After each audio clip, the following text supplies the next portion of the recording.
You doing it? Hang on. Oh, no.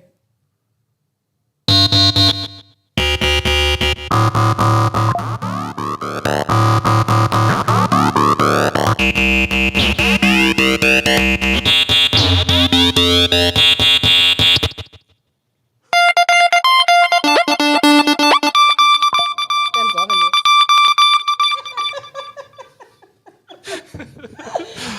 I hope you all enjoyed that. Hey. DJ Baby Yo Dog is back in action. I think they could hear that.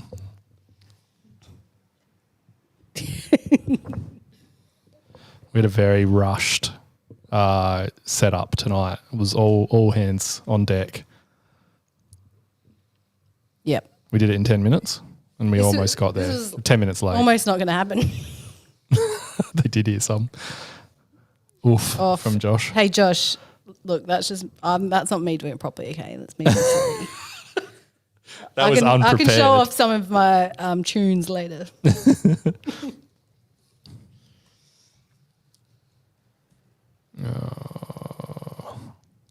What are we even doing? Don't know. Yeah. Let's wing it. This could be a fairly rough podcast, I reckon. Oh, lucky Dan's not here. Yes, unfortunately, what he said.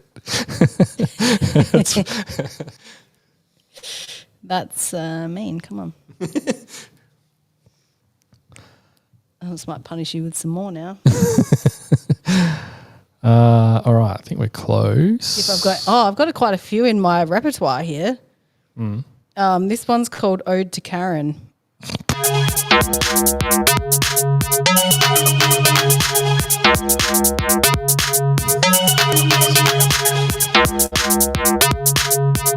So that's pretty good. And this one's called Dizzy to the Shizzy. Oh, yeah.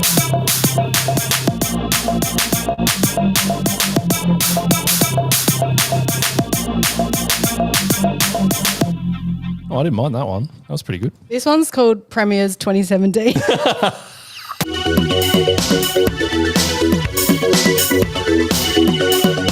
All right, that'll do. That was too upbeat. All right. Pop some pingers and get into this. That sounded Ping wrong and coming. ponce, let's go. That sounded wrong coming from you, Ben. All right, everyone. No one. I think everyone's tuned out. I can't believe they've got nothing to say about that. Anyway, let's go.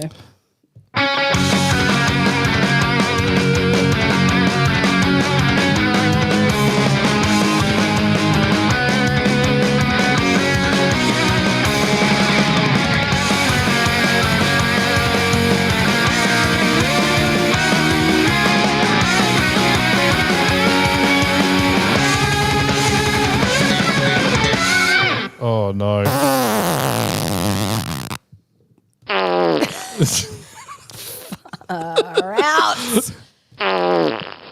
Welcome back to Here We Crow, episode 118. Well, that was some long weekend, wasn't it? Yeah. Yep. Yeah, it was good. Went for long. It Was did. long. It did. Definitely wasn't ruined or tainted by Friday Night Football at all. No.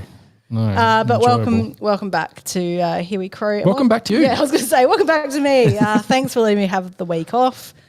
I needed it. Probably needed another one, but I'm here. Welcome, Sam. Hello, Lauren. It's nice to have you back. Thank you so much. Hi, Ben. Howdy, Lauren. Great to see you both. And Dan is the next out Yes. week. He might actually be off for a couple of weeks. Yes. So if you're here for your Dan fix, you ain't going to get it. No. So maybe keep scrolling. What are we going to do tonight? We have no idea. So let's wing it. We're going to get a SANFL Wrap from Nuzz. I know that for sure. Yes. Whatever That's comes after that, I don't know. So let's find out. Ben, I reckon you've got some stats for 118. Sure for me. do, 118. So, debut player. Actually, I had a rumour there was something to bring into my segment. Was that impossible to get onto the board? Is that Oh yeah, Dan, I can't find where Dan's uploaded them. Dan's written some new stingers. all right? Well, fresh for next week, I guess. Yeah, unless Lauren wants to play I can play it on the phone. Yeah, you play it on your phone just so we can debut it. I showed. Hopefully it's the right one. My parents have already heard this. I showed them today. They here were we go. very impressed. All right, you ready? Yeah.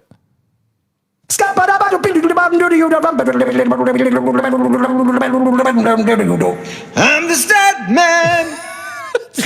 That's right. And that That's was, some that, reverb, Dan. That was me performing that, obviously. So He should have got you to say the Statman bit. that's right. A bit more depth of the voice. But anyway, so 118. Debut player. I can't say he held a lot of memories for me. Matthew Scher. Oh, I know Sure. that name. Matthew Sher. Yeah, Spelt? It feels like you should keep going, but you stop with SHIR. Oh, yeah, not so like that. That does not ring a bell at all. Who was the other guy that he was like maybe a few weeks ago that we had that's got a similar-ish Robert name? Shirley. Nah, Oh, okay. played for North, I reckon. Yeah, that's too long ago Yeah, for my I brain. could be but- way off here too. But anyway, so he was, Oh, he looks very familiar. well, Yeah, I know. to me, has slight, not dissimilar to a bit of Rob vibes with the yeah. portrait there. Yeah, I you're reckon. right. actually. Yeah, But I'm glad everyone on the camera could definitely Yeah. see that too. yeah. Thanks. yeah, I can only do so much. So 11 games, 2000 to 2002. He originally came from Benalla. Had a lot of injury issues. We delisted him. Richmond rookied him, but he didn't play for them. And then he went back and played a fair bit of country football, from what I could tell. But he was someone relatively obscure, but I could find some information about him post-football. Really? I could. So, On LinkedIn? You were back on LinkedIn, were you? no, this was not LinkedIn. This has a bit of a link to last week. If you remember last week, our debut player had a bit of a legal case going on. Yeah. Who was it again? That was, I wasn't here, so- I shouldn't be able to forget that. I do know. So you don't have your document saved? You've just updated it. Well, I'd have to open my document. Oh, no. Well, I don't want to make you do that. No, I have to know now. Chris Laddams. Oh, yes, last yes. week. So anyway, so he had a thing where he And I know we've only been doing this for 4 years, but can you get closer to the mic, please? We've had complaints. well, it's the first time I've really had complaints. What's going on? who stuffed up the setup on microphones? Talk louder. Oh boy. This is as loud as I've got. Go deep. Anyway, so another legal case. Last week, Laddams with his boat crash. This week, a little bit juicier, Oh, a little bit more, lay it on me. a little bit more inappropriate. Oh, here we go. I love this. Now, so he was the partner of a Rosie Jacobs. Jacobs, you might go, oh, that sounds familiar. Do you remember Steve Jacobs? I was just about to say Steve Jacobs. Of Today Weatherman fame, and I Yeah. think he was in a few other bits and pieces before Oh, that. like Saturday Disney? He was in that. Well, he was in that show with the old rocker, John English. What was that called? Anyway, it was early '90s sitcom. Oh, yeah. Yeah, I know That the one. Yeah, that guy. Yeah, Steve Jacobs. We know who Steve Jacobs. Anyway, yeah. so ex-wife of Steve Jacobs was Rosie Jacobs. Yeah. Robert Scher and her were in a bit of an on-again, off-again relationship. Mm-hmm. They were in the off-again stage of this relationship. I'm lapping this up. Like, yeah. Lauren loves this. Yeah. When he decided to pay her a bit of an inebriated visit. Oh, no. Couldn't get in the front door, climbed to her second-story balcony, entered the sliding door and decided to lay next to her in the bed for a bit of a cuddle. Oh, my God. Anyone listening, if you need any advice, don't do this. Don't do that. No, I don't don't think- do that with any woman, anyone. I don't think this was a high point of his life, no. So in the end, he pleaded guilty. Well, it's pleaded. I always think it should be pled, but it's pleaded guilty to common assault and recklessly damaging property because apparently he stuffed up the security screen when he tried to get through the sliding door. Yeah. But he did escape a serious assault conviction. I think something to do with she told him not to come in an email that he didn't get that email. So that was the clause that meant he didn't get a more serious conviction. But yes, so that's Robert Scher, a real club favourite. Wowee. And Quirky's just pointed out that the show that we were trying to reference was All Together Now. That's the one, yes. All together now. There you go. Great show, great show. There you go. So that's That's Matthew Scher. May we never speak of him again. I think that's enough. Can you find some sort of lewd sort of story about every player? every week? Yeah. That would be nice, I'm actually. not I reckon sure. it's heaps better. Yeah. That was a rabbit hole I didn't expect to find. So there you go. Once you've gone through all the debut players, you might have to get into some AFL gossip I theme. think it's optimistic to think that we'll beat the debut players. There's been a lot of debut players. That's true. 300 and something. Yep. Well, we're already at nearly 118. episode 119. We were So- struggling to come in tonight, though. We're like halfway through. Too many more 4 games years. like the weekend. We'll see how we go. So, now, well, really, to lift the mood, 2018 season. Okay. Can I just say I was really grateful to not be here for the 2017 stats Yes, well. because I might have cried. Yes, it didn't work out. If very anyone's well. interested in what happened to me on grand final day, I cried. I cried from half time basically, and I had women coming up to me in the toilets asking me what was wrong with me, and I just had to be like, "We're playing shit." Anyway, I got really drunk, and then I had to go work at the pub, and it was really devastating. But anyway, we're moving on to 2018 now. 2018. Better days. Really, days, onwards and better. upwards. So, The darkest time in this whole entire club. do we remember in this prestigious season where we finished? Oh, We weren't. We Was it- didn't. We was didn't it- make the finals, did we? no. No, we died. We were like was it second last? 15th, I think.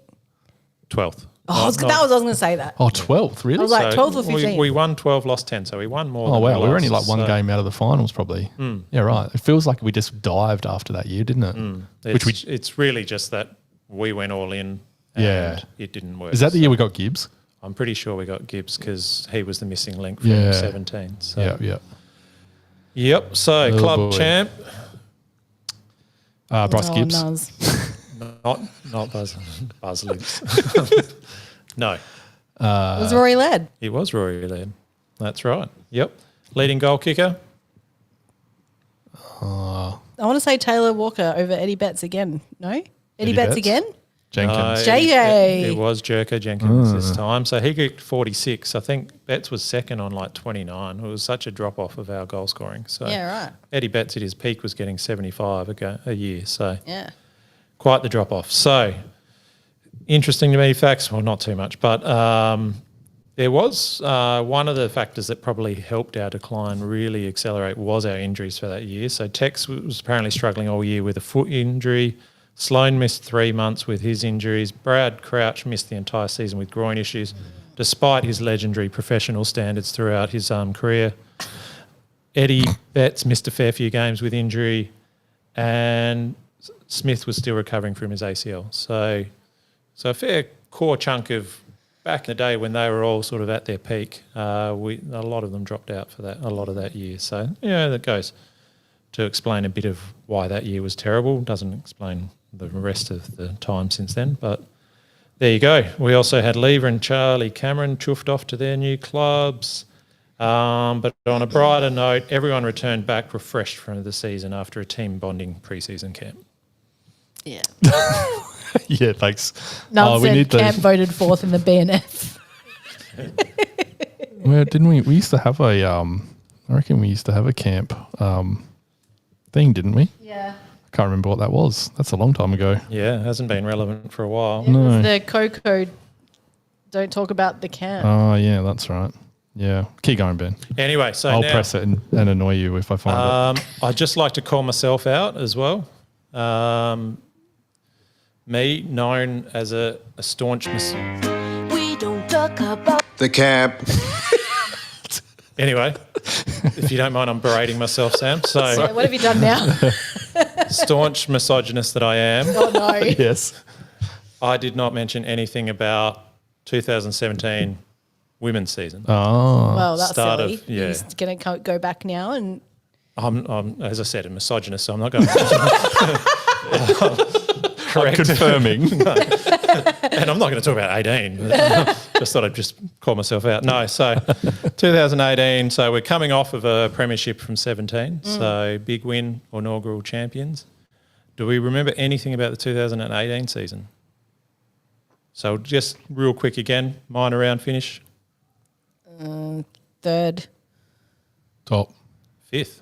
Oh. So we came 5th, Oh, yeah. Yeah. but this just reminds me of just how soft they went in with their introduction of AFLW. We were fifth with 3 wins, 3 losses. That's a very short season. So Yeah. club champ. Anne Hatchard. No. Corny Kramer? Aaron Phillips. The doctor. The coach. The nurse. What was her name? No, it was Chelsea Randall. Oh, that was pretty obvious, wasn't it? Yeah. Less obvious. I'll give you. Well, there's 2 of them. Equal leading goal kicker. One, I reckon you'll get easy. One, I'll be very impressed if you get it. Aaron Phillips. Yep. That's not the one I'm impressed No, with. I would assume. Nikki Gore. No. She wouldn't even be in there, would she? I don't know. It would have been pretty impressive if it was right, wouldn't it, Sam? Is she a Yes. defender? Probably. Yeah. So it was Ruth Wallace. Oh, Yeah, of I was never course. gonna get that. Oh, Ruthie, Yeah, oh, yes. as they called her. Yeah, no, God, sorry, I shouldn't be. Sounded really mean. Don't remember it. Leading goal kicker, Sam. Yeah, sorry. So- How many was that, goals? 7. Ah, okay. Huge. Short season. Yeah, true. Yeah. And I think the start of AFLW was not a shootout competition. It No, was, no. as a lot of my misogyny friends would like to Yeah, have that's it, told you. exactly. Yeah. Really laying it out there that you're a misogynist tonight, Ben. So it's good to know after this whole time of knowing you that you are a misogynist. Voting Liberal on Saturday, Oh, too, but I he heard. is. Next He week, hates welcome to country. next week it's racist week. So let's see what we can do. That's what everyone's been waiting for. Trumpet of Patriots, Ben. Yeah. Oh, yeah. Oh, what a party! What a colour! Apparently, in my electorate for Mayo, the guy I can't remember his name, but all I know is his first name, middle name Trump, last name.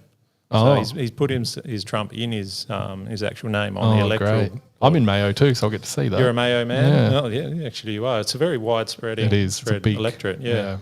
So look out for him to put down the bottom of your. Sorry to all our Trumpeter Patriot fans. So draft. So onwards and upwards again. So this one will bring a lot of happy memories to us. Pick 9, Chase Jones. Oof, yeah, this is a tough year. Pick 16, There you McHenry. go, everyone. Ned McHenry. Everyone's going to be in the chat like, boo. Yeah. Ned McHenry for 16. Pick 30, a bit unfortunate, Will Hamill. Oh. Kicking ass at Frankston, I Pick think. 64 has outlasted them all almost, sort of, was Lockie Scholl. Shoulder. Although Chase Jones has played more games than Lockie Scholl, 92 to 79. Then we got the rookie draft. We picked up Kieran Strawn, Paul Hunter, and Geordie Butts. Jesus. Bucks. So I didn't realise he was a rookie pick. from all of those picks, we currently have none of them in the team.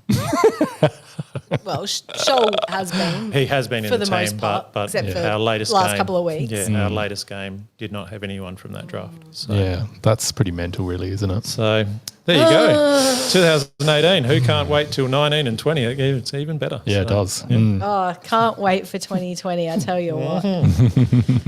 Oh, boy. All right, is that it, Ben? I think it's more than enough. All right.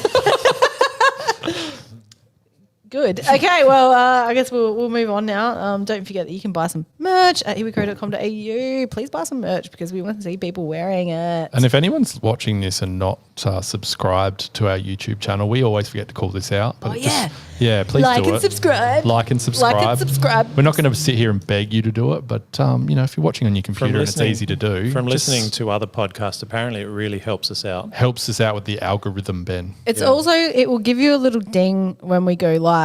I know that's not really convenient when Sam's turning the YouTube on at 3 o'clock in the afternoon, but it will give you a ding. will it? Will it I think it might, Oh, does it? Oh. Okay, sorry about but it will ding. that. Anyway, let's talk about the stupid game. Yeah. Hang on, we got a thing. Oh, yeah. Go on.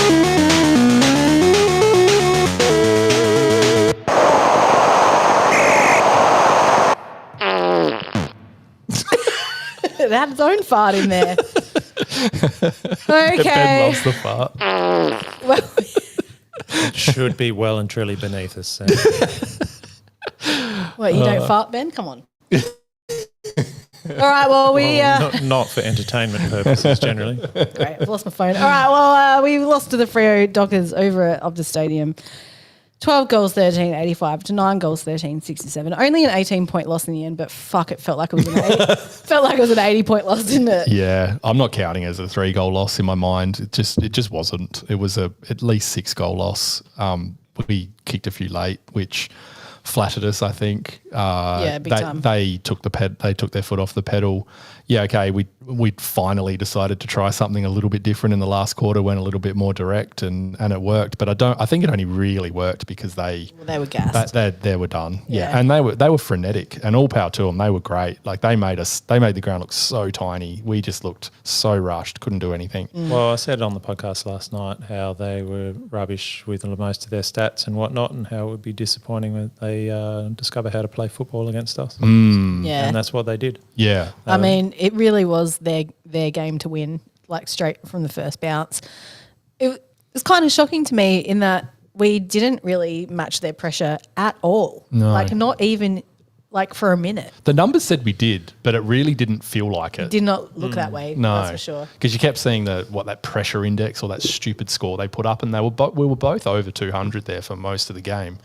But Jesus, whatever they were doing was way more effective They just than looked whatever like we they were were doing. streaming away a lot more than us. So Yeah. when they were coming out of clearance, they were running forwards. We were kicking around our bodies. So And their midfield's not that fast. They're good, but they're not that fast. No, well, they added it seemed like Bolton had a bigger midfield. Yeah, impact, and obviously he is. Yeah. and he can dance around and do all sorts of fun stuff. But even so- Brayshaw was doing that to us, and he's not really the dancer, is he? Oh, He made some of he it. can be relatively evasive. He's a good but player.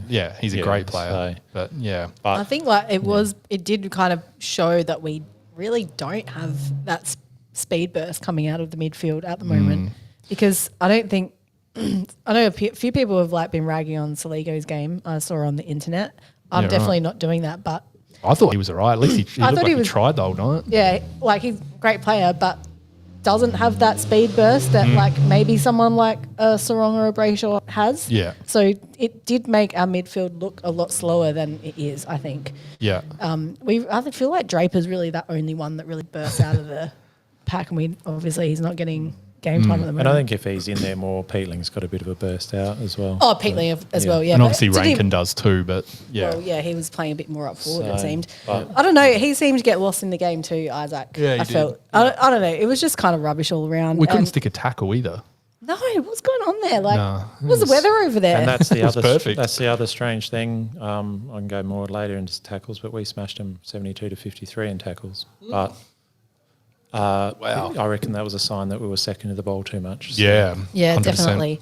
And I think that's that's the big thing, isn't it? Is like, last week that was our aim to be the first to the contest against GWS. So it just baffles me why we didn't really perform up to that standard again. Yeah. Yeah, it was a tough watch, and it was a tough watch right from the start. You're gonna poo-poo me for this, but maybe the WA jet lag does really have an effect. Oh, look- Maybe that was snoozing by the first quarter's end. It's a thing.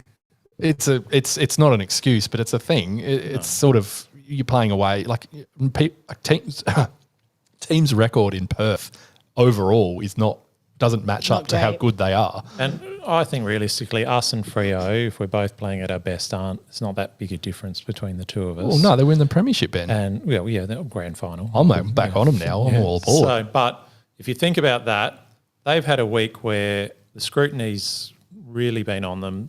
They're primed. It's their big home Anzac Day, not Eve game. We've come off going, it was scrappy, but geez, we've beaten a contender.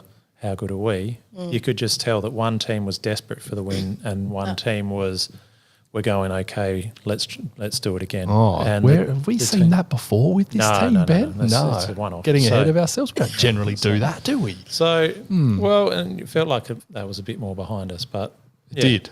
But I think that was the disappointing thing is I'm not so disappointed in the fact I'm not annoyed by losing to Freo in Perth, a team that I genuinely think are quite good on their home ground after losing to a very poor quality team.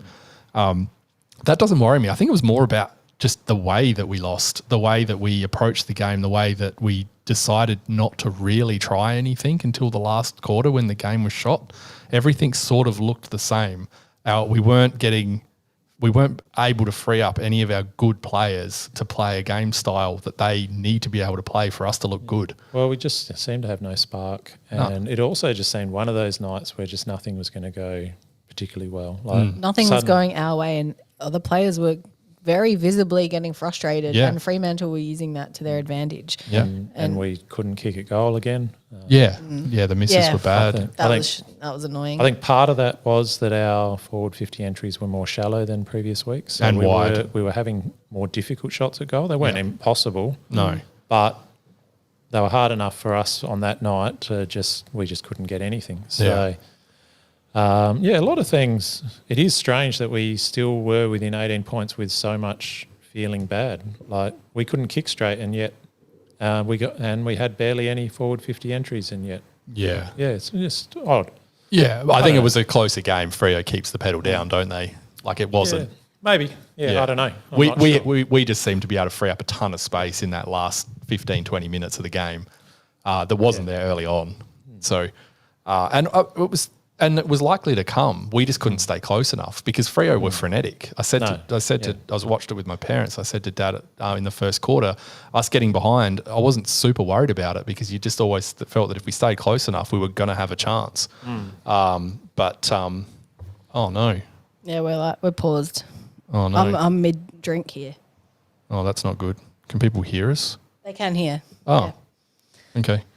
I'll don't know what's causing that. That's weird. What am I doing? Nothing. Oh. You're looking normal. All right, good. I'm doing this. Yeah, good. But people can hear us. That's weird. Okay. Give me a moment. All right, Ben, give us some bits about the game while Sam's fixing this. Yep. So, talking a bit about our midfield makeup, I think for me, probably the best our midfield has looked against a quality opposition has probably been that Gold Coast game. And that was the game that we had to manage Crouch out, and Peatling sort of took that role. Yep. And, Crouch, pre-injury, that did seem to be contributing and adding something to the team. Since he's come back from that, it doesn't seem to have been the same impact. And if anything, we've looked a bit less dynamic through there. So he certainly hasn't had the best couple of weeks, that's for sure. No. So I don't know. I'm not as strong. Some people will say Crouch should never play for us again. Others will say no, well, he's a really important cog.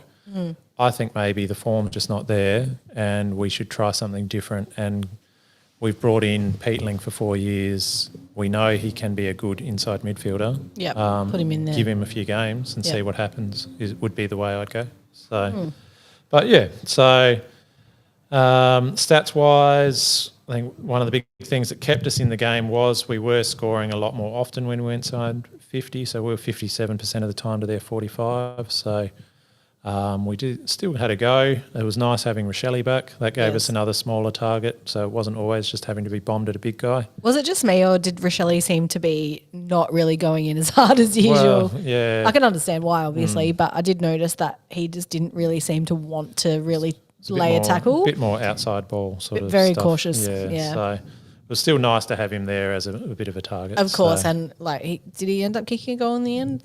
I think he did. At least one. Yeah. I think he had one and then he kicked one into the man on the mark. So which was annoying. We did lose clearances, but only 38 to 30. But the quality of the clearance was very different. The amount of times we got it to someone like a Dawson on the outside, but he was backtracking and kicking around his body as opposed to running forwards and finding a penetrating spot. So Dawson, obviously he got tagged. He's been tagged. He didn't get really tagged in the Fremantle game, I don't think. But no, it was just the high pressure. Just pressure when he had the ball. So he went at like 40% efficiency. So that's way down on someone you'd think of his quality. Yeah. As I said before, surprisingly, we won tackles by quite a bit, and we had a season high 18 tackles inside 50. Yeah, right. For a low number of inside 50s, which it's a massive number. But, strange. Bit of an anomaly. So there you go. So that's sort of the stats. Wasn't our best for the year, close to our worst. Hopefully better next week. We'll see. Jesus. Jesus Christ. So did we talk about Crouch? We talked about We Crouch. did. Yeah, a little bit, My yeah. suggestion was like there's a lot of people who'd like to just get rid of him forever. Others like, no, really important. I was more of I'd prefer to see probably Peatling get a good run as an inside midfielder for a few games. We saw Scholl get subbed literally out of the side, like legitimately back to the SANFL. Is that going to be what happens to Crouch? I kind of hope so. It's Like possible. I'm not in the camp that I don't want to ever see him again. No. But I'm absolutely not against him not playing this for the next 3 or 4 weeks. I'm wondering if it's like form or if he's still sore. Because remember he had that hip soreness thing. Yeah. I'm like, I wonder if it's a bit of that as well as. He hasn't played the same since he was managed out. Yeah. No. And if that's the case, then he shouldn't be playing at all. Like you hear the teams constantly say, if you're a few percentage points off, then you're nowhere in the game at the moment. So if he is, he shouldn't be playing. He's slow as it is. So if he's injured as well, I don't know. Yeah. That just seems wrong to me. So, yeah. So I'm team get a bit more time for Peatling and maybe, bring in another midfielder. So. Yeah. Yeah, absolutely. We're going up against the Cripper this week though. And we can get rid of Laird too. We got Cripps and Kerno, the umpire special, so that'll be good. Lucky umpiring's been pretty good this year. Oh, man, don't get me started on the umpiring. Oh, I heard some juicy goss on the Dan Does Footy podcast actually just Oh, before. I bet it's legit. Oh, well, they got some intel, anonymous intel from a boundary umpire. And, go have a listen to the Dan Does Footy podcast for sure. But basically the umpire was like, yeah, we cannot get together to train at all, goal umpires and boundary umpires especially. Yeah, right. Because the AFL just won't supply them a training ground. Okay. They have to go find their own training ground. And because of the 4 umpire situation, this person claims that they've just pulled a bunch of VFL umpires who potentially aren't actually ready for AFL games to fill those spaces, and that is perhaps why The we are umpiring seeing is some so shit bad umpiring. now at the moment. It is so bad that it makes me not really want to watch football in general. Like I'm really struggling for a care factor with football at the moment. I think the AFL is really underestimating how important the investment into umpiring is. Yeah. Because if they have nowhere to train, they don't train together, they're pulling VFL umpires. Like, I don't know if this is true, by the way. This is obviously just, hearsay speculation from an anonymous source. But if that is legit, it can't be like that. Yeah. There needs to be a full-time role. There needs to be full-time roles. And why would anyone want to go into a career of umpiring at this point in time? Yeah. It's just not appealing whatsoever. And so you have to make it appealing And for they people. need to have rules where it's obvious what is the decision, because you'll have arguments about what is right and what is wrong. It's ridiculous. Yeah, well, and it's up to interpretation as well all the time. Like the out of bounds, deliberate, or whatever they call it, insufficient intent. Insufficient intent, yeah. It's just such a dumb way to put it. Like, I also think that how an umpire can basically supersede a call from another angle. I don't think you can be really doing that. Like, I think there needs to be discussion between the 2 umpires, and whoever's the head umpire decides what the change is. Like, I don't this know. is a massive bugbear for me, and it's not talked about anywhere, is that if an umpire down the ground overrules, it's never an overruling to not have a free kick. It's just an overruling for a free kick. So why does the person 50, 60 metres away overrule the person who's closer? Like, it doesn't make any sense. And it's not like they go, oh, no, sorry, that wasn't a free kick. I could see it from my angle. That doesn't happen. Exactly. It's always the free kick that supersedes, which is just a shitter experience. Yeah, I don't know. It's just I would say that the umpires in general are probably not very happy with their current environment. Probably because not. they're copying it. Like, they're copying it, and maybe not rightly because of these factors. Well, it's pretty mainstream commentary now that everyone's just saying it's terrible at the moment. So it'd be a tough thing to be doing at the moment. And just to be clear, the umpires had no influence on their game on the weekend. It is just we crap. only lost by 3 goals. If those decisions go our way, we're right in it. I think so. the only one that I didn't like was that sling tackle free kick on Woos, which I didn't really think was a sling tackle at all. No. I thought that was just a bit. That was more Well, like a momentum. he got fined for that, didn't he? I Yeah, think he so. copped Yeah. a fine Yeah. and Hinge for Hinge his, got a week. his massive coat hanger, that one, wasn't it? yeah, wowee. Is that in the bads? It's not, but I think everyone knows that it's a bad. Why was that labelled? Why did I see a headline labelling that an uppercut? Because that is 100% not what it was at all. Well, they've labelled things like coat hanger as well, which clearly aren't coat hangers. So I don't understand where they get it. Like they're misusing these terms all the time. I mean, just my opinion, but I reckon Brayshaw fucking you put a bit of mayo on that, turned it up a bit, Yeah. don't you reckon? Well, you would because all these stupid umpires just get sucked into You it. are rewarded for overemphasising. That's why so many sling tackles get called, because you are rewarded once you know that you're in a certain trajectory. It's in your advantage to just flop at that point. Even though if it's potentially putting yourself at risk of injury, players will go for the free kick. I had it in my goods, but I'm going to say it here because it fits. I'm so glad that Tom Green didn't get punished for the Freya bump.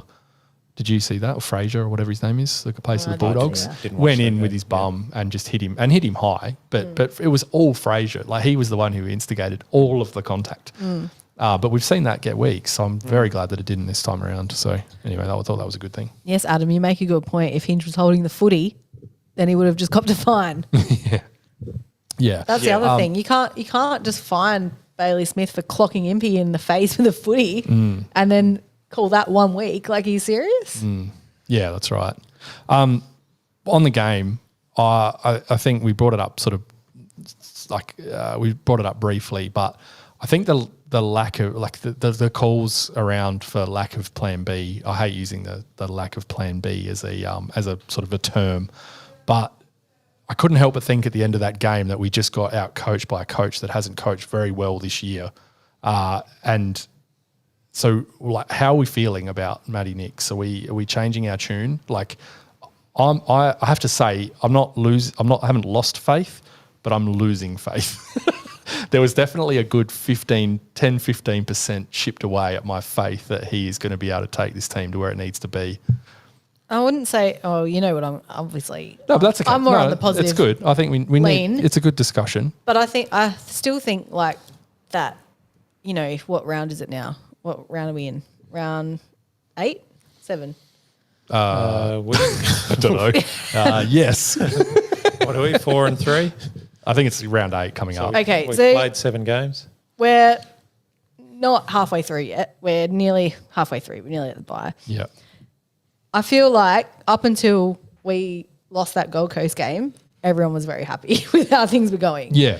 So I think that people are, because of the situation, they're being quite selective with how they critique this coaching. Not you, just generally. Yeah. It's like, okay, when Lachlan Murphy was selected, well, that's a Nixie selection. But when the Crows are playing good, well, that's Davis. That's Davis all over. And that's a trap to you fall into with And that. Yeah. So I don't like those conversations No, because you're they're all 100% right they're there. all sitting at the same table, the same guys every single week. Yeah. So it's a whole group. It's not Matthew Nix on his own. Having said that, we need to be able to counter that kind of pressure when it comes up.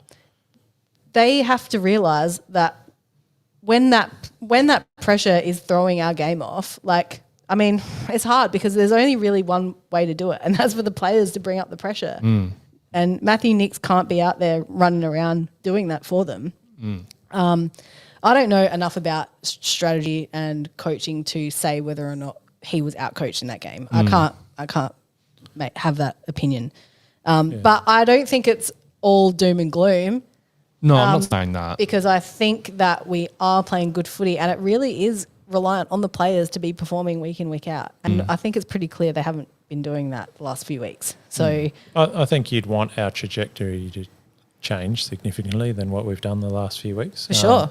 But I'm not. I mean, it is round 7. There's a lot of this football season still to go. and that's kind of why I'm holding back on any concrete You look answer at there. round 7 last year, Brisbane were a crap team.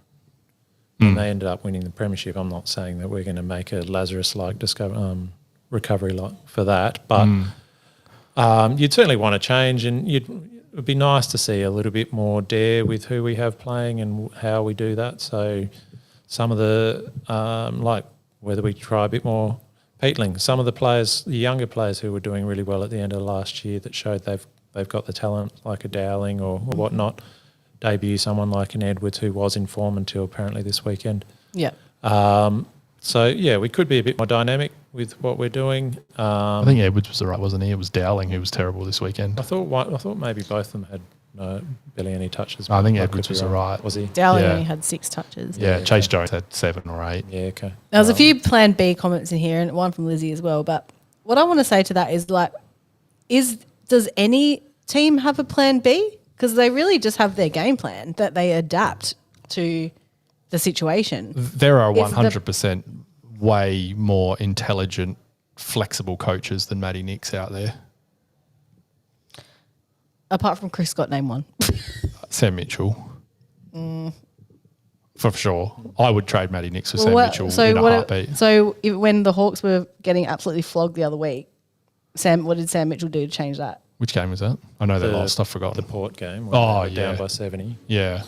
I think. Like, do you know what I mean? Do you get what I'm saying? I think the problem with that comment though, not having to go at you. I think this is good, and I'm not a doomsdayer on Matty Nix either, because I want to preface everything I say by he's done a fantastic job at taking this team from the absolute shit heap that it was into something that looks like it could actually win some games. But at the end of the day, his winning record is still, like someone mentioned there, at 36%. Like it's a very, very, very low number for a coach that's still got a contract. So, like, yeah, but I still kind of counter that with the first few years with like they do not count. Yeah, you know what I mean? Like, and that's fair. Yeah, but I think we need to see. I'm not saying he's done. All I'm saying is that when we see games like that on the weekend, where we're clearly not going to win this game unless things change, we've got our 2 best players leading the tackling count for some strange reason. How we aren't able to free either of them up in any capacity. Dawson's coming under fire this week for all the kicks around the body. Why is he in that position is what I ask. Why are we finding him at the end of a handball chain with Riley O'Brien in the middle, and he's got 3 players hanging off of him, like our best player? well, again, I think that's like, you know, you can't change how the other coach is coaching his team. No, but you can know what I mean? change where Dawson sits, can't you? Like, You can, but like I guess there's a reason for it. I'm not all defending on Matty Nix because really what I'm trying to say is I want to see a little bit more. Like I want to see if we don't beat Carlton this week, we've got a fucking problem. Well, the biggest bone to pick I've got about Dawson is last quarter didn't touch it. sat in the front forward 50, just sitting at full forward, got 0 touches, 0 fantasy points as my captain. You had his Outrageous. captain. Well, I had no time this week to do any loops, so I thought, I'll give him a go. Oh, that's And unfortunate. 100 at 3/4 time, no worries. And then, okay, we'll just stick with 100. So when everyone else is going nuts with theirs. So I thought the thing hadn't refreshed when I went back in there. It was weird, crazy. wasn't it? So Also, Riley O'Brien was back to being shit again. Did take a contested mark though. yeah, See I thought that? it wasn't as bad as Damn, some he's of the in my previous. votes. Really? It wasn't in. God, he was shocking. I I thought. don't think he was as bad as the 2-5 possession games, but yeah. Not as bad as those two, but they were awful. But it was a step backwards from the week before against GWS. Yeah, absolutely. But, yeah.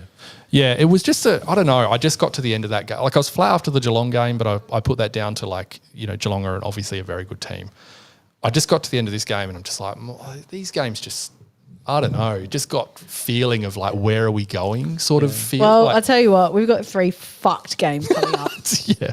We're playing we do. Carlton and then we've got the showdown with a hot to trot Port. Somehow they've fucking managed to get They back were pretty into their bad groove. against North to beat North by not very much. That was a very scrappy, ugly Having game. said, I didn't watch that game. So, and then we've got Collingwood And after that. So you can argue Collingwood at the MCG, even better. Yeah. Great. and you can argue that Carlton winning on the weekend is probably a good thing, as they'll be up and about and hopefully we can catch them off. But having said that, if they play like they did against Geelong, they will win because they look like a more dynamic team than us. Yeah. Well, And they have a much better ruckman. yeah, I don't know. Tom De Koning will give Rob an absolute bath. Maybe. He's been pretty poor. He was good on the weekend. Yeah, up until that week. And he was really looking very tired. And You just look at Nothing. stats. You're just worried about your fantasy team, Ben. Are you telling me that he didn't drop off for a couple of weeks? Are you saying that I'm wrong or No, he still had a very good game despite a bad fantasy score against North Melbourne. against Cherry? Well, yeah, don't know. It was debatable about It was a pretty good game. that. Yeah. He's certainly going to give Rob a bath, that's for sure. We'll find out. Can I we? promise you. You promise me? If Tom de Koning plays a worse game than Riley O'Brien next week, I'll quit the pod. I think they'll play a very, very different game to each other because they're very, very different players. Well, look, just looking at that fixture again, I tell you what, all the games until the bye, like this is it. We basically. are genuinely in trouble if we are not as good as we thought we were at the start of the year. Well, this is it. Like it's going to be. We're going to know by the time we play West Coast if we're playing West Coast in round 11. So we've got Carlton Port Pies, then West Coast, and then we've got Sydney Brisbane Hawks. So if we can only win 1 out of 7 of them, well, fuck. Yeah. And probably this podcast is over. I like this comment from You Parking Lot. On Rob distribution scale, it was a solid 5 out of 10, but a reminder that 1 out of 10 is going on anti-vax podcasts. Oh, that's very good. I like that. Anyway, I think we do have a little bit to worry about. And look, if by the by, if we've only won 1 out of 7, I'm like, see you, daddy. I'm taking the merch off the fucking store. All right? Oh, if we have a bad run and we, and looking at what we've got coming up, he will be under a ton of scrutiny in like when we hit our bye if we're looking poor, and deservedly so. Yeah, and that's fine. And that's where, at the moment, I'm not at that point. But if the results keep going poorly and it continues to be a trend for the whole season, then we have to make a change. There's nothing about it. But we'll see how it goes. My big worry is it's 2 weeks in a row since we said, we've really got to focus on our defence, and 2 weeks in a row we haven't kicked 10 goals. I just hope we don't lose our flair and our dare and our ability to score just so that we try and keep their scores down a heap. I don't think that is what is going to win us games of football. We need to actually put pressure on the scoreboard. Because there was some positive comments floating around of like, well, we weren't going to win the premiership this year anyway, so who cares? My rebuttal to that was why? Who is the favourite this year? Collingwood looked pretty good. Like you said, Hawthorn got spanked right 2 weeks ago. Yeah. So, why couldn't we have won the I think we've got the talent there if it all worked and clicked to win. I totally agree. Every team that's apparently, a standout contender has had crap games this year. Yeah. Gold Coast smashed Sydney, just came off a loss to Richmond. Yeah. Collingwood got... That game was weird too, wasn't it? Sydney kicked up ahead really early. And went away with it. Collingwood looked terrible against GWS in round 1. Yeah. So there's... Everyone's like Brisbane. They got belted by who were they? Who they get belted by the week before? Collingwood. That was Collingwood. That was Collingwood. Yeah. So I don't know. I think it's way too early to know the form yet. Like people say, now we're seeing what the form is. I think the form is still all over the show. I think there's a pretty clear top 3, to be honest. I think Gold Coast, Pies, and Brisbane are the clear top 3. Maybe. Just previous years, the clear top 3 has included teams like Essendon at this time of the year, and that has not been what has eventuated. But it's just so well, open look, this year. I hope it doesn't eventuate to that, Ben. What about Port? Well, again, they're a shit the bed team for me. They shit the bed at the start of the year. They're going all right now, but they'll shit the bed again. History repeats. Do you want to do some votes, or do you want to do a Pose of Crows question? Oh. Do you have you can do it. Excuse me. I'd like to ask you a few questions. I think Lauren's got something in mind. Well, just on the topic of the coaching. All right. So let's say we win 1 out of 7 of the next games, and that's our fucking season done. Yep. That's it. Nixie era over. Who's coming in? Now, was Murray Davis, is he coming in as interim coach to take over while they find the next coach, or is he it? Not officially. What do you reckon? Well, if you listen to all the people when we've done well, that was all Murray Davis. So I'd like to see 100% of that. Thank you.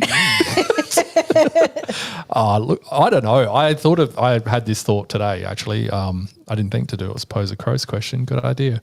I don't know whether Murray Davis has head coach aspirations. Maybe that's why he left, because Fagan's not going anywhere. I'm not sure. Well, let's give the hypothetical if they were like, okay, we want you over here because Nixie's job's on the line. If we're not making finals, we need someone to take over.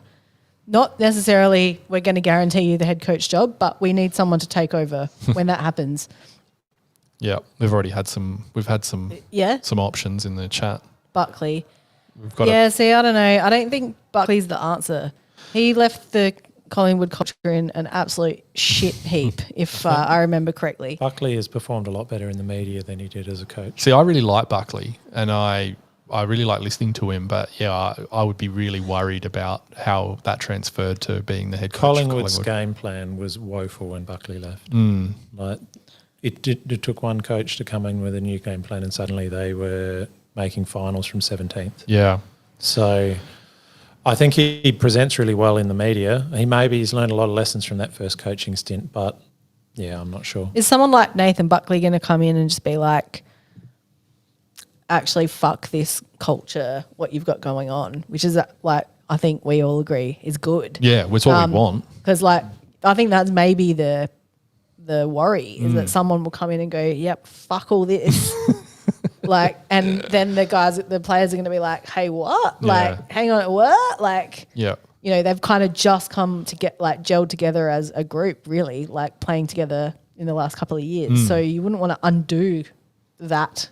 Well, we've had several years where retention hasn't been an issue. We've been able to keep players. So I've got this. This is probably one of the most cynical thoughts I've ever had, and I don't know if I genuinely believe there'd it. be some contenders. Oh no, there is. Yeah, I've got lots, but there's just a little part of me when I was thinking about this today that worries me that we got in a couple of guys like Cumming and Peatling, not so much Neil Bullen, because they sort of felt like it's a bit of a cruisy ride. Let's go to the Crows because, there's not gonna be a ton of pressure on us. We'll just go in here, cruise around. Nixie's a nice bloke. It's just a bit easy. It's just a fear. I'm not saying it's like what I believe. It was just a thought that crossed my mind, and I was just like, geez, I hope that's not true. Oh, well, I worry about that constantly. Like, not just them, like everyone. Yeah, like, are they just like, oh yeah, it's cool, we're getting paid, so who cares? Who gives a shit? Yeah. That's like almost all across the AFL. You know what I mean? Like, do they actually give a fuck? Do they care about premierships? Like, what do they actually care about these days? You'd have to put them on a scale between Bont and Jamara and see where they all stand. Well, you'd have to. It's a bad rabbit hole, that what we're talking about here, obviously, especially in world sport where they get paid an absolute fortune to do what they do. Because it's sort of like, why would they care? They're just getting paid so much money to just run around. It's like, wow. And obviously there's a ton of players out there that are super committed, super professional, but there's a fair portion that aren't. I mean, you don't get into footy without loving it and wanting to compete. I think you're in a pretty privileged position as well to be comfortable in your own skin. There's a lot of pressure. There's not a lot of players who get to have a long career in the AFL. Well, yeah, that's a good point, Ben. Like, you would want to be at least trying to perform well because you don't want your career to be over. But, the desire for a premiership, is that really that great anymore? Like, I would really be interested to know. Well, I think that's a coaching thing. I think getting players motivated to care. Yeah. I think to be honest, I think that's the whole reason why Damien Hardwick's considered a good coach. I don't think tactically he's very good at all. I think he was very good at getting his team riled up. The buy-in. Yeah. And I think that with the way that younger people are these days, and this very old man comment, is that I think that's just so important, is making sure that you are able on the day to get this whole bunch of sort of, footy boys to actually give a shit about the game on behalf of the fans. Yeah. Anyway, we got a bit deep here, didn't we? Yeah. What about Goodwin? Goodwin keeps getting mentioned. No, I think that's a terrible idea. Yeah, I do too. On the face of it, I do. I don't know. Like, I haven't given it much thought, but it's an interesting one. And do you know what? Looking at where Melbourne is right now, I think that's a terrible idea. No, well, he's obviously a premiership coach, so he's not useless, but it's, one premiership in how many years? Well, better than Better us. than better than none, but Not in 30. Is it to sacrifice the culture and like maybe get some coke fiends in the team? Well, I don't know. If it gets us a premiership, I'd maybe trade, the I'd coke trade is the Melbourne's. key. Yeah. Bit of gambling, club sponsored gambling. I don't mind it. Yeah, but I don't know. I don't know what the dimmer lock up your daughter's hard week. Ugh. All right, we better do some votes, then we'll get Nuzz on because I think he wants to get on Oh, board. yep, okay. All right. Yep. I keep putting Lizzie's things on the screen. People are going to think I'm favouriting. Ben, who you got? I haven't got a lot of explanation because it's one You of don't those- care? No, it's one of those games where you're like, geez, I really struggled for one. But I thought Worrell was a bit of a standout for us this game. Thilthorpe kept trying even with a broken finger, and I just gave one to Max because he's doing pretty well. Yeah. Very good. I had the same top two, and then I went Saligo as one vote because he just tries. It was clearly his best game, but I didn't know who else to give it to other than just another backman just to slap a vote on. Yeah, right. Find out what Dan's got for me. I've got 3 for Josh Worrell. Yep. Do you need some time there, Ben? No, He I'm good. looks like he's sweating. I got 2 for Dawson. He had shit efficiency, but at least he was trying. He almost got my one, but with Yeah, and no scores after bloody Yeah. 3/4 time. Okay, Jeez. we know you were off that, Ben. Yeah. And I gave one to Sligo as well because, again, he was trying very hard. Yep. Dan went 3 to Worrell, 2 to Thilthorpe, and 1 to Neil Bullen, which I didn't mind. Neil Bullen made some really obvious errors on the weekend, which I didn't like, but that cost us a little bit. Speaking of cost us, how shit was that tap from Rob just before half time where he double fisted it directly to a Freo player and they kicked a goal with like 30 seconds left? I'm pretty sure it was directly to Brayshaw as well. Oh, for God's sake, in that situation. That was when I was like, I think I need to turn it off. Oh, your taps go nowhere. Why are you trying to be a hero with 30 seconds to go in the quarter when we're getting slaughtered? Just lock it in. You don't know where it's going, so why are you trying? I reckon you should ruck for the Crows, Oh, Sam. no, I'll be terrible, but so like we preface everything we say here is that we couldn't do it. We know that. We're fully aware. That's why we're doing a If my podcast. eyes were just that little bit better. Oh, my God. Are you ready? Yeah. Hi, I'm Tyson Edwards. You're such a quiet achiever. I actually forgot to do one until just now, so I'm going to go with Riley Thilthorpe. Fourth a vote. quiet 3 goals, but also, boss man coming back on with a compound fracture. I knew as soon as he did that, I was like, that guy has got a bone coming out of the skin, and Yeah. he still came back He on. strikes me as someone who isn't there just for the cruisy ride. True. No, he's Yeah. definitely not. And loved it when he was aiming up for one and he had blood all over the shorts. I was like, you go, son, you hardcore motherfucker. Love it.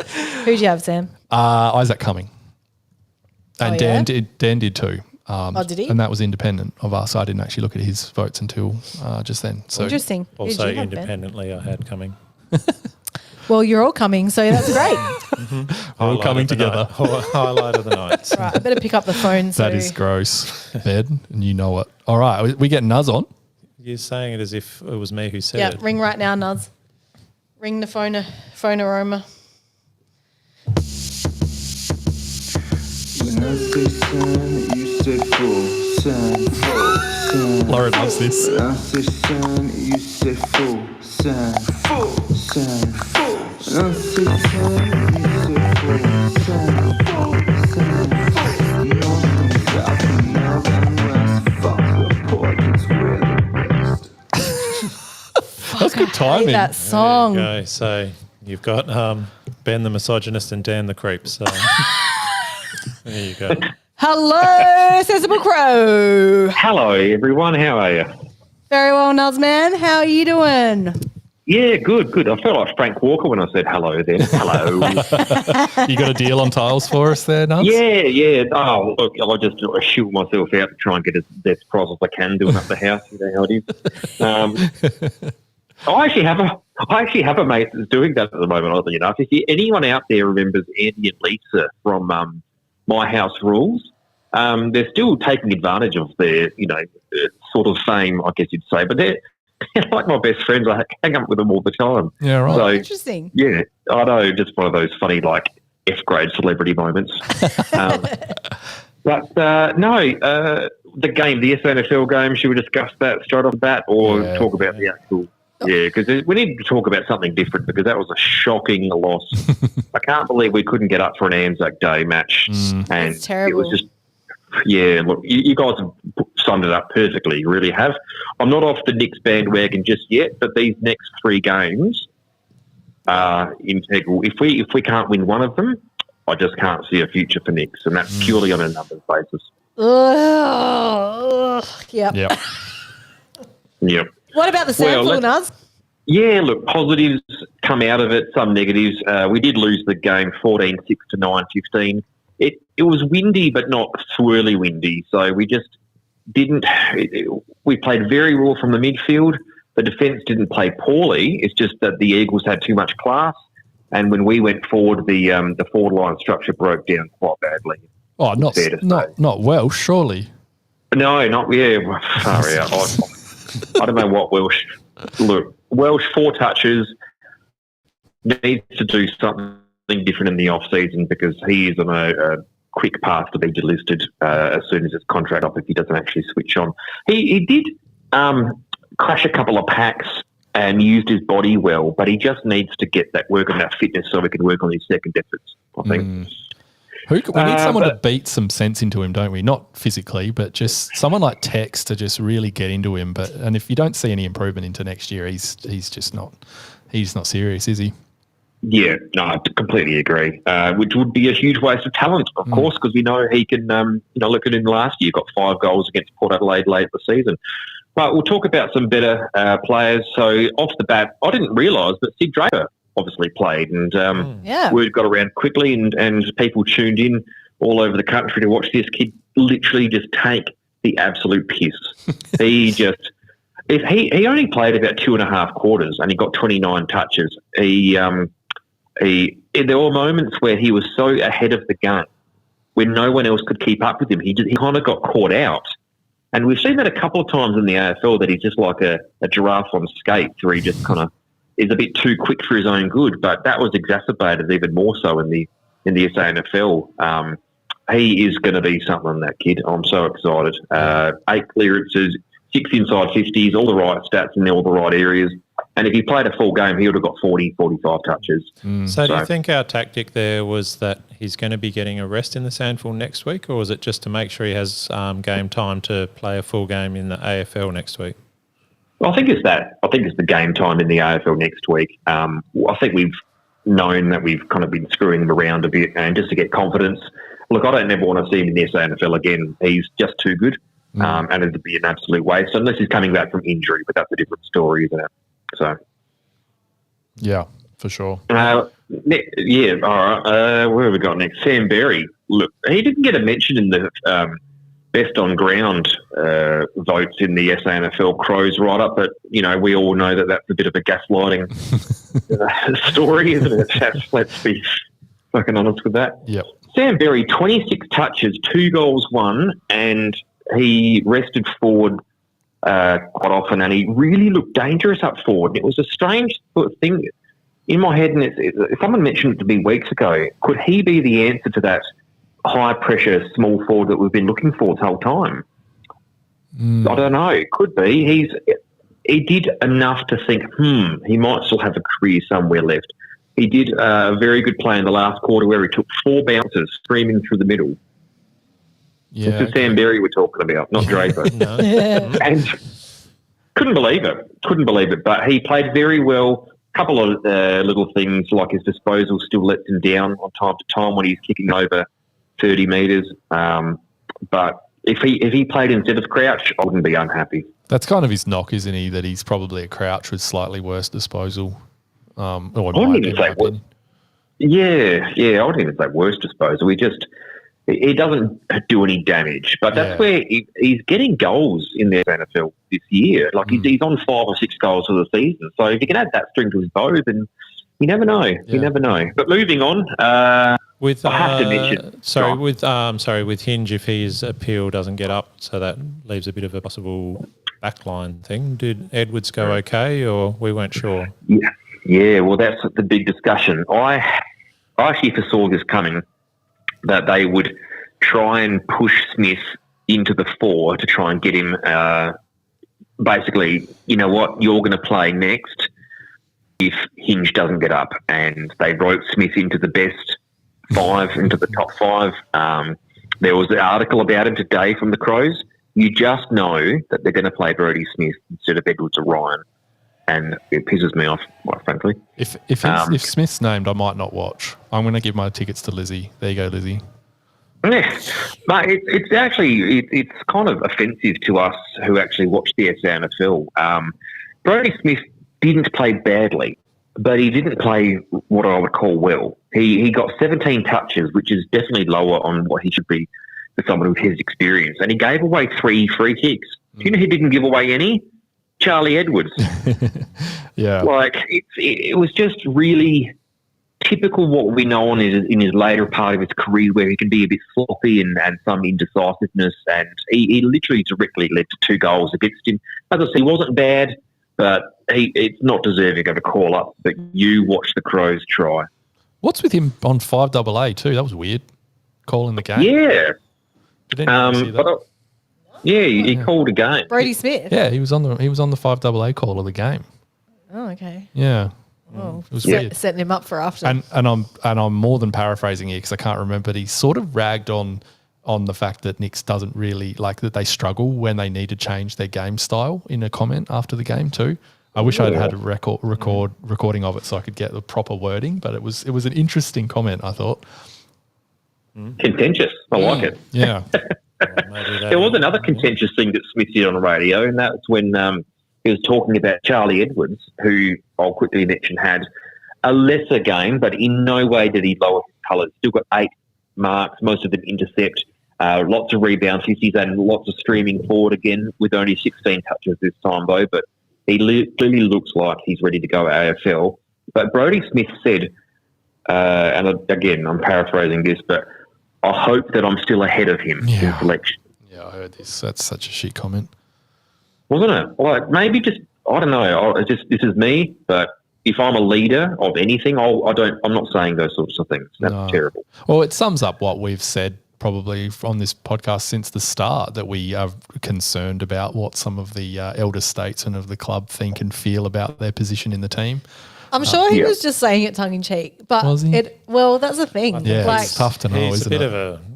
he comes across as a bit of a larrikin character, so yeah, you'd hope. I think he probably was joking, but it is a bit like, well, everyone on the outside is not looking at it that way. You'd hope it wasn't serious, but it was probably a bit tone deaf Yeah. to go public. There's always a bit of truth to every joke. Well, that's it, isn't it? I say some pretty inappropriate jokes. I'm hoping it's not too true. The misogynist ones. So Ben's Hey, a look, misogynist. I might just have Let's to wrap this up wind quickly. back on a few things I've said tonight. I won't stay for too much longer. I'll quickly try and wrap it up. Where do I start? Look, Lockie Murphy actually played all right. I'm going to admit that. And that's All right, hard thanks me for to joining say. us, Nuzz. We'll see you next week. No buddy. worries. No, but his disposal let him down. But he did tackle and chase hard. But he doesn't need to be back on the team. He's where he belongs, and that's leading from the front. But I've got a rant about Lockie Murphy and our midfielders. Is it strange that he's to being finish off my blooded as our chat. next midfielder? Is that what you're saying? Yes, so I'll get to that in a second. And I've actually written something down. I have a statement that I've cross-referenced with Adelaide and Vardy Magic, and I want to get it onto the air if you don't mind. Go for Might it. take me 2 minutes. Quickly finishing off, though, Schonberg did what Schonberg does every week, really solid. Blake Drury had a lesser game and played mainly midfield, which is kind of annoying considering what happened is that Pedler was playing midfield and forward. He had a very good game. Pedler looked switched on this time. Much, much, much better from Pedler. If he plays like this and continues this form, he may very well get an AFL call-up again with injuries. But Billy Dowling was pushed out of the midfield to make way for Draper. And that's all well and good. I like that. But it sounds like I'm going to get into the rant. I've written this down. Here we go. Can you hear me? Yep. Yep. So Big Billy D pushed out of the midfield rotation to Draper for a full-time run in the middle, which is awesome. But here's the thing. We have quite a few mids still stuck on the list that aren't getting a game in the seniors and probably should be permanent starters by now or culled by now if we're being completely serious. Namely Berry, Pedler, Schonberg, and if we're trying to add Murphy and Drury in the middle of the twos, which I understand on game day, it is totally bollocks for development. It does not help the kids who were drafted as midfielders after Berry, Schonberg, Murphy and Pedler. It doesn't help their development at all. And what you see is evidence of Billy Dowling getting 6 touches, playing in no man's land, and all the form that he's had this year going down the toilet in one game. So here's a strange twilight zone moment. Laird doesn't get injured late 23 and Crouch doesn't make a comeback and gets delisted, of course. So basically Justin Reid said with my interview that he was trying to look for a new home for Crouch. We didn't want him at the club. No one wanted him. And but we were forced to keep him on the list because he played those last, 6 games. So a year a bit on, we're playing Crouch in the seniors still and subbing him out, right, in a serious game because we're too slow in the midfield. And all that does is it pushes down the pecking order of every mid on our list. Draper goes to sub, Berry goes from sub to SANFL, Pedler gets pushed out into forward pocket in the SANFL, and then Dowling gets pushed to a wing in no man's land, purely to accommodate what I would call a stagnant list. So Schonberg is someone that will be delisted at the end of the year. He's out of contract, right? He doesn't have a future at the club, unfortunately. It's a harsh reality of AFL list management. He's going to be 25 next year, and it's the natural progression of list management regards to talent retention regarding age and output. And in turn, we're not giving a couple of really talented kids a fair crack in their respective positions because we've kept too many players on who aren't the future, as in case they become good after 5 years, like Jones and Murphy and Schonberg, or they happen to be part of the super happy friends group, which we're alluding to before with Crouch and Laird and so on. Yep. We watched a game on the weekend where pick 45 in the 2023 draft, that's the same draft that Edwards went 21 and Ryan went 28. That bloke, pick 45, got 27 touches for the Bulldogs playing purely 100% midfield time. That's Joel Frazier. Against guns, mind you. His development utterly fast-tracked due to be given proper faith and a chance. Mind you, the Dogs got rid of McRae, our version of Crouch, for this to happen, on a year where they also got rid of Smith. There you go. Very good points, Nuzz. Yeah. So we just need to be a bit more ruthless, and then to put a cherry on the top of that is that we played Murphy and Drury in the middle in the SANFL. And what are we trying to achieve? Are we trying to win a flag or are we trying to develop? SANFL Premiership Nuzz. How good would that be? Oh, we've only got a couple of years left potentially. If it's now or never for the SANFL. Look, there's my gripe, there's my anger, and I don't want to see Murphy in the midfield again. Crazy. I only want to see Drury pinch hit, and I understand he's trying to win a contract for the Crows, but we need to respect that Dowling is a pure midfielder and is playing well in the midfield and not fuck these kids' development up anymore. And Joel Frazier, who's had taken 22 picks after Charlie Edwards and was a similar pedigree, he's already played 20 games, and Charlie Edwards won't even get a game this week because we need to play Smith for some godforsaken reason. Oh, I will be so mad if that happens. Me too. And honestly, Yeah. I still can't see it happening because I feel like we're just going to shift it around a few players, like maybe put Nank back there instead and Chuck Curtin on the wing, or I don't know. Depends if Fogg gets There's been up or a not. lot of positive vibes sent out about how well Smith's playing in the SANFL, so I'm 50-50 on what decision they'll make. Yeah. Not But sure. Look, I just want to finish off. I don't want to hold on to the show too long. Quick mention, Oscar Ryan didn't play bad, did another 18 touches again, so he's coming into some good form, which is good to see. So he had a slow start of the season.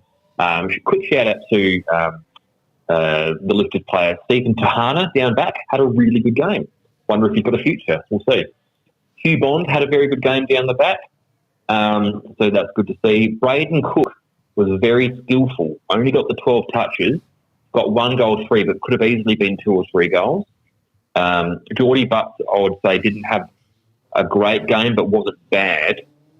And the last mention, of course, is Lockie McAndrew. Just get him in the bloody team.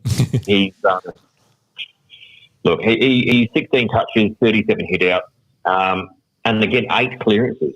He's leading clearances in the SANFL. Yeah, wow. Would he double fist it to Brayshaw 30 seconds before half time, Nuzz? He wouldn't.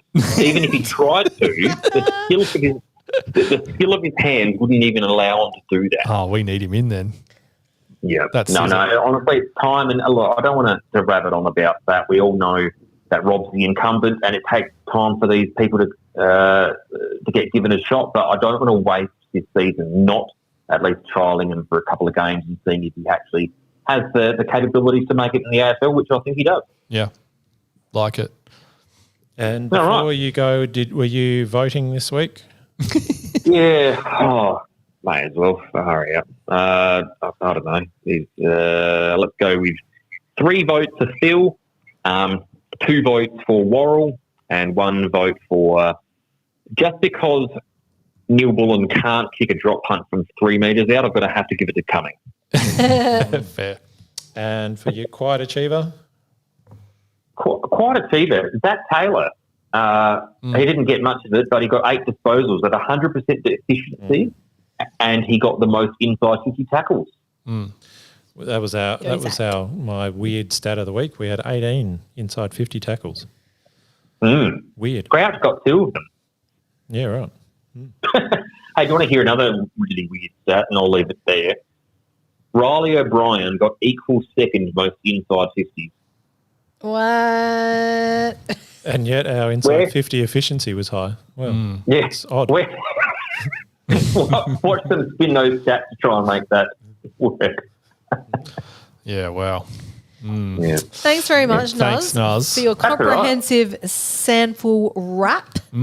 That's like that's it. all right. Look, lots to look forward to next week because we're going to see Smith plays and it's going to be interesting. But all the writings on the wall for Smith to make his debut again. And we will be having you in live next week, I believe, for the very special episode 119. I will be there. Fantastic. Can't wait to see ya. Yep. We'll see you guys. See you soon. Thanks, Nuzz. Thanks for having me. See ya, mate. See ya. Should we jump into some Pete's Pizzas?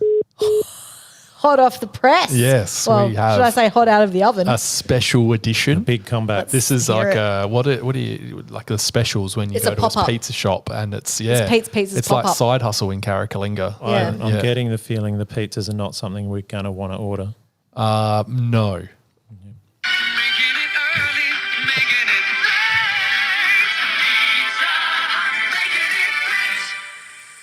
Hi everyone, welcome back to Pete's Pizzas. Thanks again to the Here We Sensibly Crow crew for giving us all a platform to commiserate together. So I'm going to give you 3 pizzas to chew on after a very disappointing effort against Fremantle on Friday night. First up, I'm talking about Crouch, Matt Crouch.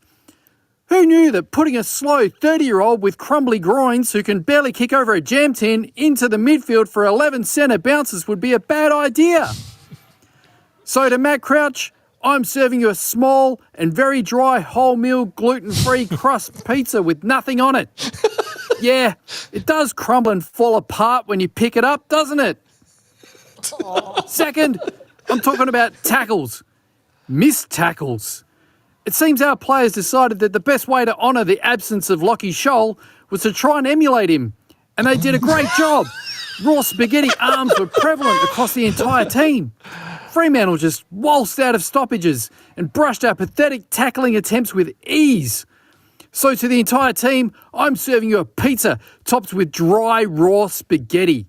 Oh, and to Riley Thilthorpe, there's a packet of twisties there for you too, to go with your chalky fingers. And lastly, I'm talking about coaching. Poor coaching. So, Matthew Nicks watched our midfield get torched for 3 quarters and thought, now that we're 42 points down, I guess I better think about maybe injecting some speed into the contest. Oh, wow, Sid Draper is sitting right there. I forgot about him. Gee whiz, Matthew. Maybe Super Sid could have come on well before Fremantle kicked their second goal halfway through the third quarter and put us 5 goals down. Nah, let's just sit on our hands and hope the players work it out for themselves, hey? And to then sit there after the game and embarrassingly admit the group was a few % off and that is why we got smashed and gave up red time goals is shameful. And what makes it all the more infuriating is that we've done this far too many times in recent years. I can tell you the Anzacs didn't die face down in the mud so you could sit there and shrug your shoulders for the 70th time and admit you don't have the answers as to why we don't turn up in important games on the road. Well, Matthew, we've got Carlton, pretend Collingwood and Collingwood in the next 3 matches. Do you think we can win at least 2 of those? Let's see. And in the meantime, I'm serving up a delicious family-sized roast lamb pizza topped with feta, olives and rosemary to our war veterans who have had to watch that pitiful performance on Friday night. And they're going to eat it right in front of you and the rest of our coaching group while they'll tell you stories about what happens when you are off just a couple of % in the middle of a war zone. Thanks, everyone.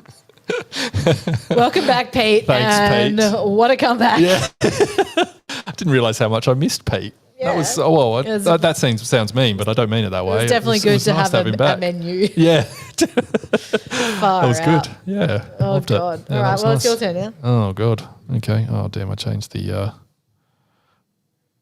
If you want to know what's in the spring, get into Rowan Jarman. I only had one good thing. Does anyone else have anything they wanted to add before I say it? I think the pod sucked most of our goods out of us. Yeah, probably. Kate said that earlier that all she needed from this pod was some cooking tips, so I can give her one What have you got? as a good. She probably already knows this, but like if you just need to if you need to take bread anywhere, just like to a family do or whatever, you can make artisan white bread. No kneading. You just make it in a bowl. You have to let it rise for 2 hours, and then you chuck it in the oven for like 45 minutes, and you got a fucking beautiful loaf of bread. Right. There you go, Kate. I made one on the weekend. So like damper? No, it's like fucking artisan bread, man. It's like, it's good. It's got yeast in it. It's surprising how wet you can have a dough. Yeah. And it'll work out It's a shaggy, wet dough, and right. comes out beautifully. You can also proof it for up to 3 days in the fridge if you really want to go hard. Okay. But I've made it twice in the last couple of weeks, and fucking solid. So there you go. That's Bit of my nice good. bread. What's your favourite butter? Kerrygold. Irish Oh. butter. Yeah, okay. Yeah. I got into butters are a funny one because there's so many of them that are just not actual proper butter.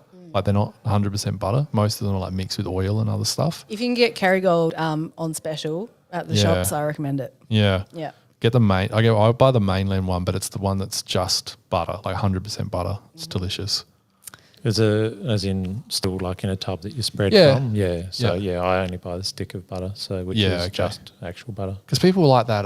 What's that fancy brand in the silver thing? Le Pack. That's got oil in it. It's not even 100% butter. Yeah, Kerrygold's where it's at. No good. Also, Kate just told me that wasn't her who requested the cooking tip. So Wasn't it? Oh, it might have been. Was it quirky? I reckon it might have been quirky. Well, quirky, there's your bread tip. Anyway, the best thing that happened was Liverpool won the EPL. So, boring. All right, what's your bets? Footwear sacrificed at half price and equipment slashed to half price. Rowan Jarman's huge half price sale. Don't miss it.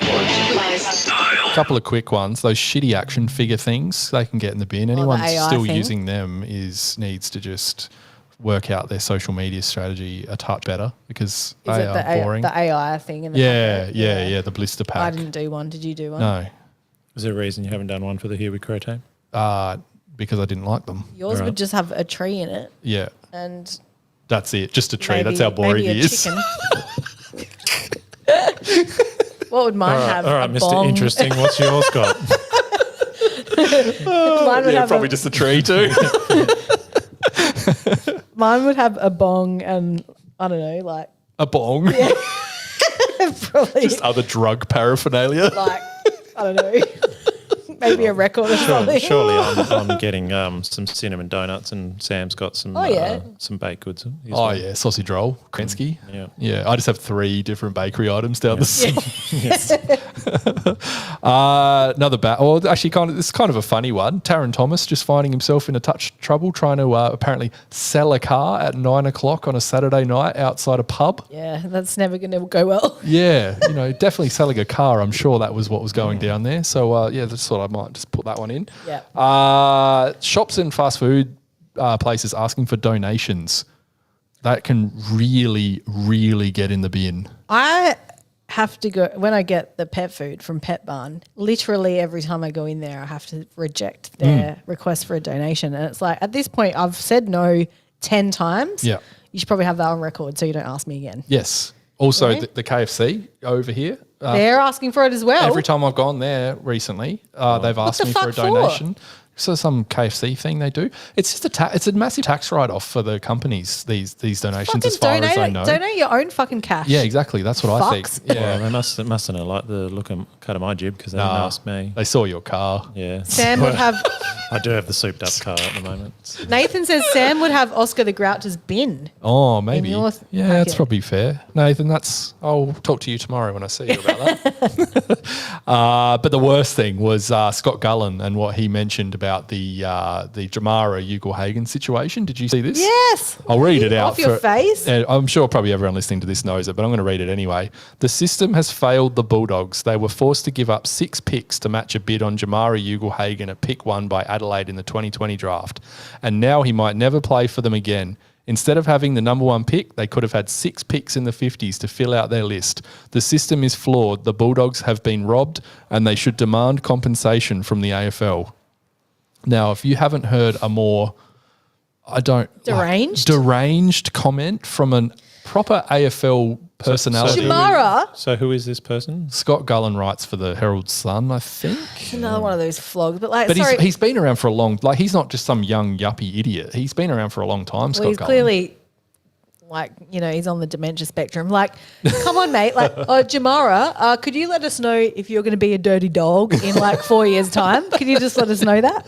Well, at the end of the day, that's completely the Bulldogs' call. It's got nothing to do. The Bulldogs didn't have to match the bid. No. So thankfully they did. Well, it's not like the fucking Bulldogs can look into the future and go, yeah, this kid's going to be hanging out with some dodgy cunts later on, and this is not going to go well for us. Oh no, we've been demonetised now.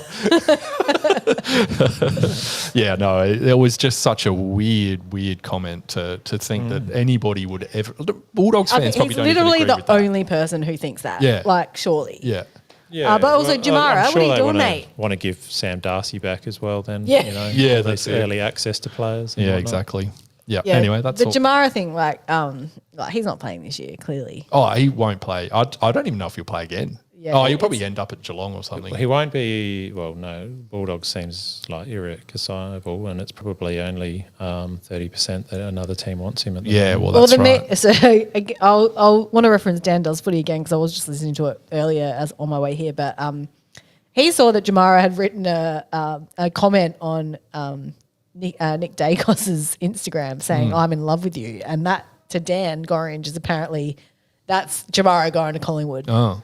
Which I think is probably a stretch, to be honest. Well, because it'd be perfect for them. Wasn't it? Weren't they reporting wasn't Tom Morris reporting last week, the flog, that no Victorian clubs are interested in Jamara now? Oh, because wouldn't be he's surprised. clearly gotten into some shit that we don't know about. Well, if that he that they know about. We know if he played for the Crows, he would, we'd be in trouble.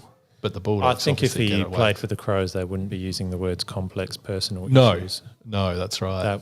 It would be slightly we're a less D-list glossed, club. Speaking of that, did you see Bolter's reason for being out was personal reasons? I found that kind of funny. Yeah. Curfew is a personal reason. Oh, what a circus that is. Is that it? Is that all you got? That's all I got. Oh, wow. I thought that wasn't bad, was it? No, it was fine, but I just thought surely there'd be more. No. Oh, no. After such a horrific weekend. I'm just in general very grumpy at the moment, just with football and, the Crows. What about the Jason Horne-Francis little thing? I didn't watch the game, so I only saw what's been shown in the news, but there's been a bit made out of him like walking away from Ken Hinkley when he was getting a bit of a lecture, and Rosie and Butters grabbing him back, and like there was I didn't think there was much in that. Nah, not Kane at all. Corns doesn't think there is, and I think people forget that Jason Horne-Francis, like, he's a bit of a wanker, but he's still like young. Yeah. He's like super young. Yeah. He's probably not a very mature kid No. as yet. And he's obviously got a bit of a hot head and takes a little bit of calming down, but God, if I wish we had a hot head in the group. If we had, if I mean, that was our Keen and team, I Woozle. would be backing him up. So it would be wrong for us to sit here and bag that situation. I want to see Dawson get a bit of that. Worrell's got a bit of that. He does, yeah. Yeah. Worrell and Keane do, Yeah. definitely. Even Hinge does to a point. I think you could probably say with the suspension that we're appealing tomorrow. Yeah, true. But yeah, like he's one of those players, kind of like Maynard, where like you don't like him when they're not in your team, but if we had Braden Maynard, fuck, we'd love him, wouldn't we? Yeah. Yeah, We'd he's the love a player that grub. you'd love to have in your team. Yeah. But he can be. He has a very annoying look about him from an outside perspective. Yeah, yeah. Doesn't suit Ben's agenda. No, he just likes good clearly boys not. and sitting eighth on the table. Yeah. It would take a while for me to warm to him, I think. So. All right. Well, speaking of the table, let's get on to the next game because I need to pee. Okay. We're playing Carlton. We don't have enough. Sorry, Jason. We are not organised. No, and he'll be up and about. We don't want to hear that. Yeah, no. I mean, he is probably the better Carlton supporter. Yeah, he's lovely. I didn't. Oh, we could probably call Hughesy. He'd probably answer, but I won't. All right. Well, last time we beat Carlton, didn't we? Or did we? Dan does Ben? the historical stuff. Actually, it's Sam- normally me, but never mind. Yeah, I don't know. Sounds like something we did. I've done no prep. We did, yes. Either. On the 13th You guys should of talk about April, it, and I'll go we. we won by 2 points. Oh, yeah. Yep. Did we only play them once last year? Yeah, we did. Yeah. Yeah. Oh, yeah, that was the day Maggie was born. That's right. I should have Okay. remembered that. All right. I watched it in the hospital. And we stormed back into that game. That's right. I remember that. That's nice for you. You get to remember that. I get to remember that Lily was born the bloody week of the 17 grand final. Oh, yeah. That's right. Yeah. Good for some. Yeah, Carlton had a big lead in the fourth quarter from memory, and we stormed back into it and won. I can't remember who kicked. Was it Sam Berry? I reckon he might have kicked the I think last that goal. was the Berry one because Rochelle did it against Essendon. Yeah, So I think it yeah. might have been a Berry goal. So, Yeah, so that was Yeah. good.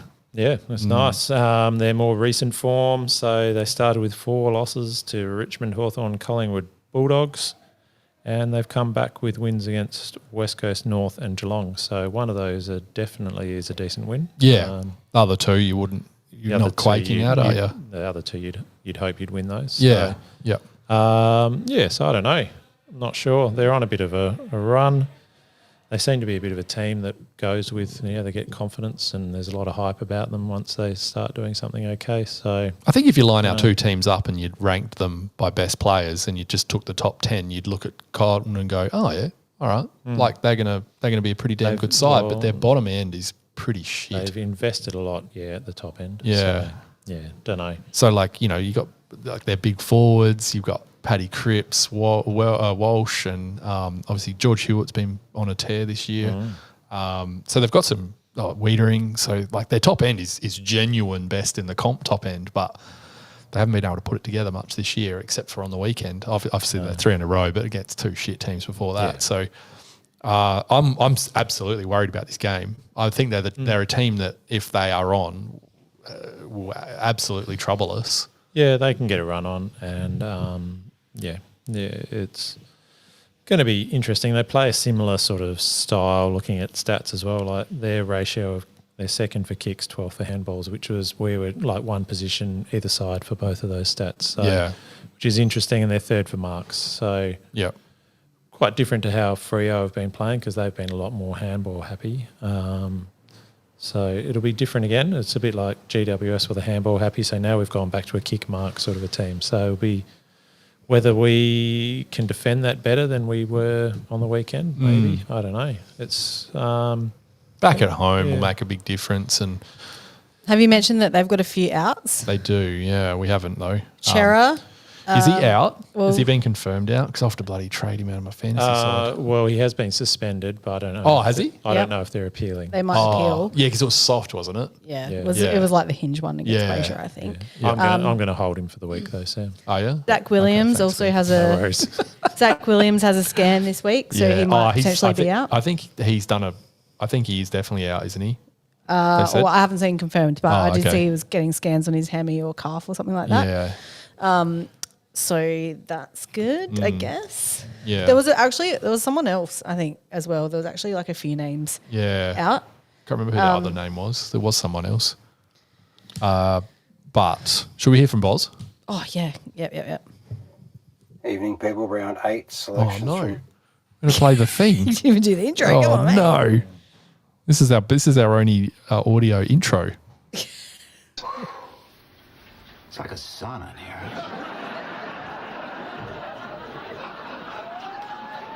Not play anymore. I don't know. Played when Lauren did it. Yeah. Yeah. Oh, good. No, that Can't worked. blame That me. worked beautifully for everybody watching that. Just Oh, silence. you'll know what it is. Oh boy. Evening, people. Round 8 selections from the sauna. Let's just say I am ultra deb at the moment and calling this a season-defining game, as in we lose, finals out of the question, and Nixie pretty much in the shit within a month. Anyway, back to selections. Lygon Street back at home. Twin Towers are firing. Walsh and Cripps are back. So we're going to really need to turn up this week for once in a big game. Selections are also still really up in the air because Fog, Thorpe and Hinge pretty much hinging on whether they play or not. So I'm saying 43's got to come out for Scottish now. Otherwise, TDK is going to have a field day out there. And maybe Bob out for a Draper full game in the midfield instead of half forward for half a quarter. And I'd say it's the last chance for Lizzie and Wellington to actually get more than 6 possessions. So anyway, that's my thoughts of this week. Catch you next week. Thanks, guys. Thanks, Bob. Thanks, Boz. Yeah. Look, I don't think McAndrew's getting a call off. I hate to say it. No, then he's not. I wish he did because I don't know if you know this, but I don't really like Riley O'Brien. Don't you? No. You've So kept that, weird. You've kept that quiet. I know. It's confessional. Here I was thinking that you were his number one fan. Yeah. So Draper, yes, playing full game would be nice. I just don't see any reason why we wouldn't. He doesn't. It's not like he doesn't look like he's suffering. Oh, it's surely just managing his body at this point. Mm. Like he played a couple of full games in a row. Yeah. They're trying to ease him in, which I understand. And at least they let him play SANFL this week. Yeah.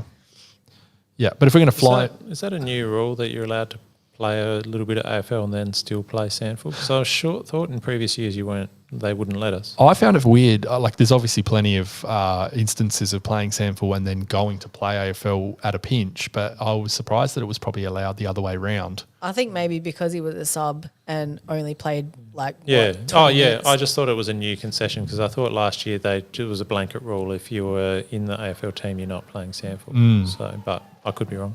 Yeah. Interesting. Anyway. Well, Yeah. what do you think's going to happen?